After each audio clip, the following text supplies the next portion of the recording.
What is up, you guys? My name is Ethan Jenkins, and welcome to my brand new show, Trailblazers.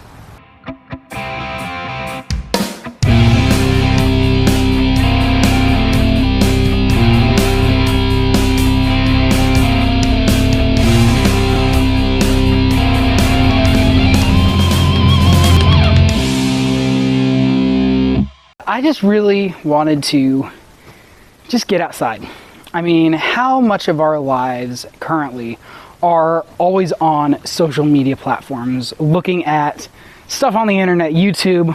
Well, with this series, I hope to change all of that. We're gonna get outside into God's amazing creation and just see what He has in store for us. And first things first, how about a cave?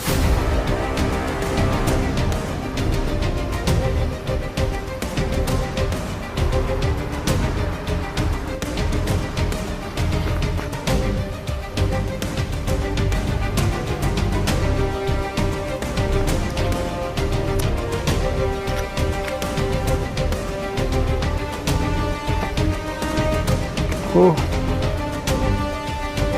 Whew. Made it across.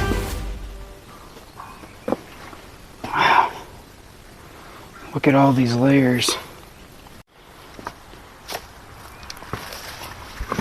What we see here are a bunch of layers here just laid down, and all throughout Tennessee they actually form these massive cave systems.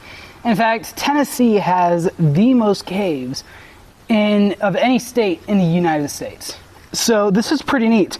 But what's special about this specific rock layer, the limestone layer that forms most of these caves, is that limestone is actually formed due to seawater and activity from living creatures around coral reefs. So how would limestone, out here in the middle of Tennessee where there is no ocean and there's no marine life, how in the world do we get such limestone layers in mass layers across the United States? How do we get it unless there was at some point some great seawater covering it? Might I suggest the worldwide flood? It says in the Bible that God sent the worldwide flood to judge the sins of mankind. See, everyone at that point in time it says that every inclination of their heart was only evil all the time. And so God sent the worldwide flood to completely destroy everyone, except He let one man and his family live. That man was Noah, and he's got some pretty incredible life stories some stuff that we can still apply to ourselves today. You see, Noah was living in a God-forsaken land, and I mean, let's be honest, sometimes it feels like we are too. And God told him to build an ark that was so massive in an area where it had never rained and there was no water. So building a boat that size, 300 cubits long, it was just crazy. That's crazy. And yet Noah, being the amazing man that he was, being the follower of God that he was, he obeyed. And he built this ark in the middle of the desert. And because he believed that God would fulfill what He said when He said that He was going to send a flood. And God did send a flood. Noah, his wife, his sons, and his sons' wives, they all believed, they all were saved in the ark. And the worldwide flood wiped out everything. And it actually laid down all these layers that we see around the world. It's why we have such elaborate cave systems. It's why we see this limestone here across the globe. Not just here in Tennessee, not just in the United States, but across the globe, we see this exact type of sedimentation. So it's pretty neat. It just really speaks to the evidence that there was a worldwide flood. Like, it's indisputable. But how can we apply what we've learned about Noah to our lives today? I mean, it's not, God already said He's not going to send another worldwide flood, so what do we do today? How can we apply what we've learned from Noah today? Well, like I said, it kind of seems like we are living in a God-forsaken land sometimes. But Noah always said yes to God. He always listened to God. He always trusted God. And sometimes God calls us out to do crazy things. Maybe it's sharing your faith with a coworker, or bringing a Bible to school. Maybe it's sharing the gospel with someone, one of your friends, or praying for someone that really needs prayer. Maybe even it's just giving food to the needy. I don't know. Maybe it's just something that is not a normal thing to do today. But when we obey God, just like Noah, God can move in amazing ways. And this actually brings us to the gospel message. You see, just like there was one way for everyone on earth to be saved during the time of Noah, and that was through the ark, through that door, so we today have one way to get to heaven, one way to save us from eternal pain and suffering in the pits of hell. And that door, that way, is Jesus Christ. So just like Noah pleaded and begged with his generation to come into the ark and believe that God was going to send a flood, so we need to go out into the world, into our generations, and share the gospel, the good news of the gospel of Jesus Christ, saying there is judgment coming. God's going to bring an end to everything that we know, and He's going to judge us for our sins. But if you believe in Jesus Christ as your personal Lord and Savior, and you have a relationship with Him, well, then you can be saved from that pain, suffering, from the pit of hell. So I'd encourage you, be a Noah today.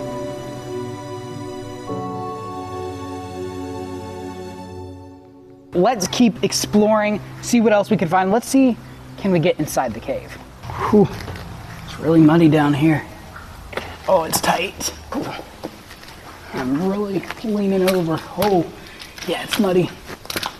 Let's see, how far can I get? I'm gonna try to make it to this rock ledge right over here.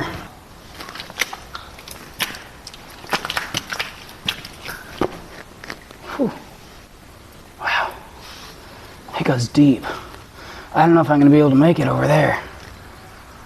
Let's try. I'm literally on my hands and knees. Oh man, wow, this is so cool. Oh man, oh look at this, you guys.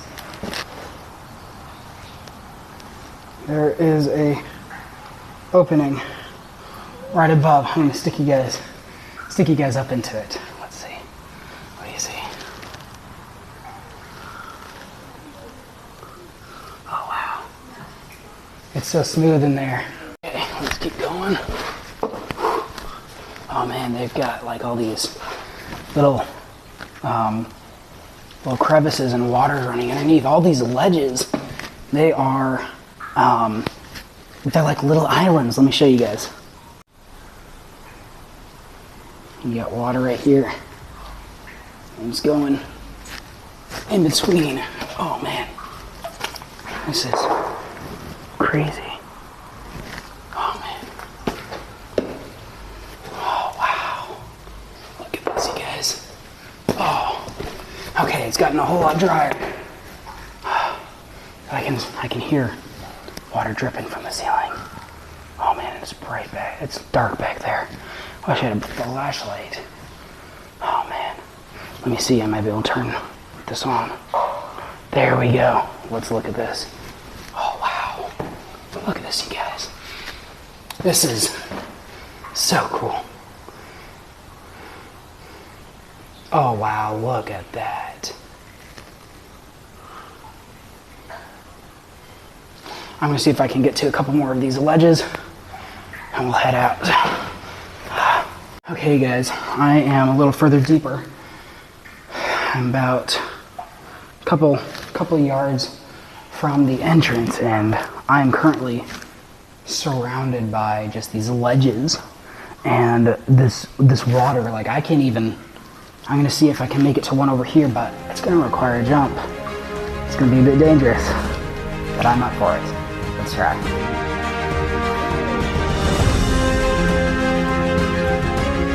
Okay.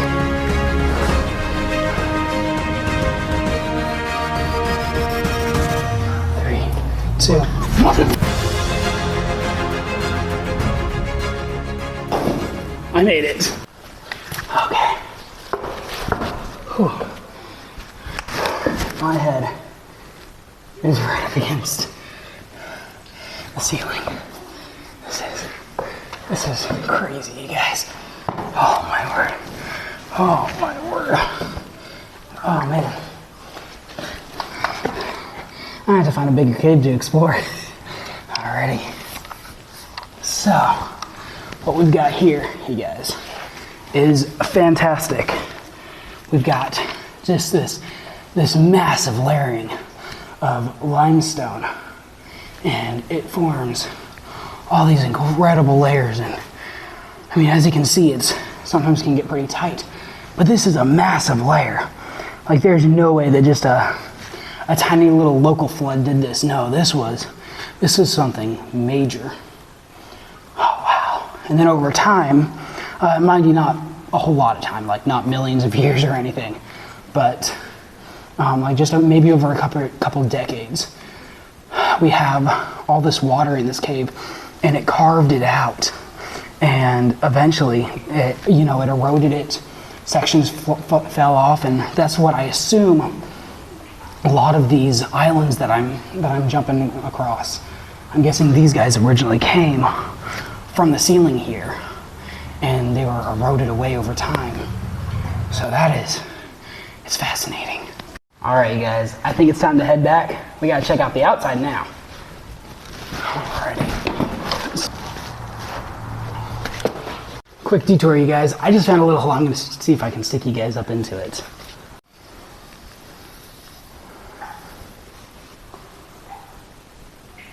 Anything in there?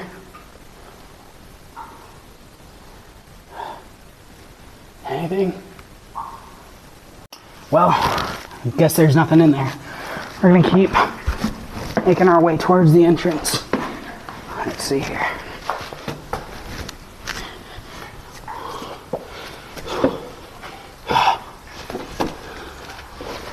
Oh wow. Would you look at that?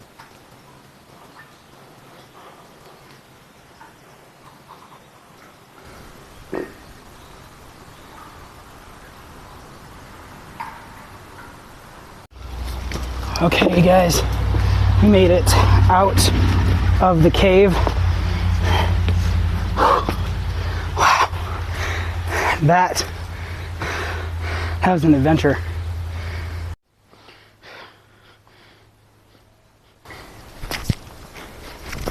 One of the really cool things about caves is all the different kinds of wildlife that you can actually find. Like, for example, you've got here a bird that has made its nest in the rock.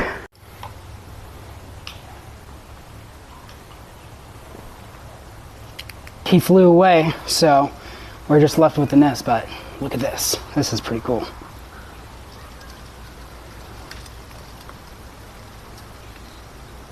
There's eggs. There's eggs. Wow.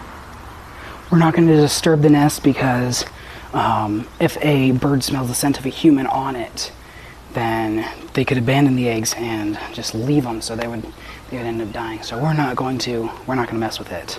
But that is so cool. Just an amazing design in God's creation. I mean, think about it. This nest is sitting here on this rock, just hanging over a pool of water. And yet, God has designed this bird very specifically to figure out exactly how to put the nest together in such a way so that it won't fall from the rock. And I think that sometimes is what God does for us. You see, sometimes in life we feel like we're just hanging off the edge of a cliff. We're just hanging over a deep body of water. And yet God is like, just trust me. He is sitting there right now. He knows exactly how to build the nest so that we don't fall. And that's exactly what we see here in His creation. Take a look at this. This spider web here is built so specifically. You see, God designed a spider with two different kinds of silk. You see, one of those threads are sticky, which, is what catches the insects. But the other is not sticky. And the spider, he weaves the the first frame with the non-sticky silk, and that way he's able to step on something, he's able to walk around the web. But then he layers it with that sticky layer to catch the insects, and yet when an insect gets caught, the spider immediately rushes down to paralyze its prey, by biting it and everything. And yet the spider doesn't get stuck. How does the spider know which strands of silk to step on unless God designed it that way? It's pretty cool. Look at these water skippers. They just sit here on the surface of the water. You see, they're using a method called surface tension. Basically, there is this very ultra thin layer on the top of the water that these guys can actually stick to. Not only that, but the hairs on their legs are so tiny that they can use air bubbles and stick to them. And so they're able to skip across the water without sinking. Another great example of God's creation. Well, I don't know about you guys, but I certainly had an incredible time just exploring God's beautiful creation and seeing the first-hand evidence of the worldwide flood played out in real life like this. It's been an incredible time. Keep joining me for more adventures just like this here on Trailblazers. And remember, ignite the flame and burn for Jesus.